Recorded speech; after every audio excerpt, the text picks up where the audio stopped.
En ce jour du 2 juillet, rendons un vibrant hommage à notre déesse Kimpavita.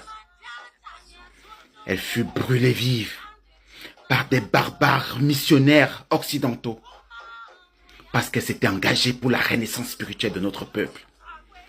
Écoutez.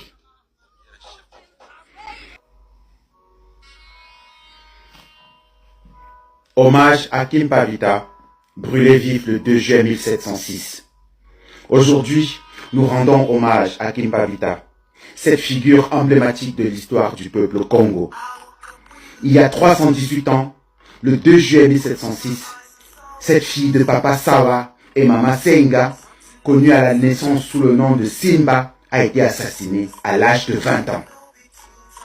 Après une vie trop brève, Kimpavita a connu un destin extraordinaire. Décédée d'une fièvre, selon la tradition Congo, son corps devait être enterré le 3e jour des funérailles. Car dans cette culture, on attendait le verdict des ancêtres. Si le cadavre revenait à la vie avant le 4e jour, c'était le signe que les ancêtres en avaient décidé ainsi.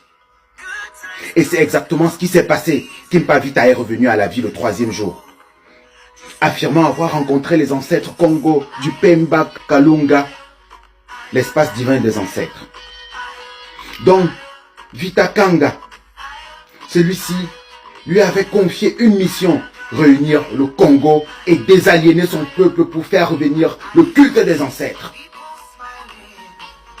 C'est à partir de ce moment qu'elle a pris le nom de Kimpavita, qui signifie stratégie de guerre. Elle a alors appelé le peuple à se débarrasser de tout ce qui était chrétien, affirmant que Jésus n'avait jamais existé et que le véritable sauveur était Osiris, le Messie noir. Malheureusement, grâce à ses actions, elle fut brûlée vive avec son enfant Kembo, Diazenza et d'autres membres de son mouvement par des missionnaires catholiques à Vouloulou, des missionnaires blancs.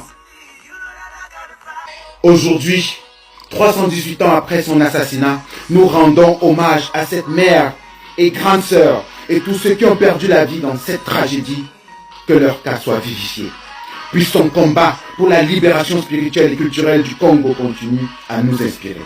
En commémorant la mort de Kimpavita, rappelons-nous que notre engagement envers la justice, la liberté et la dignité humaine doit rester fort et inébranlable. Haché, haché, haché.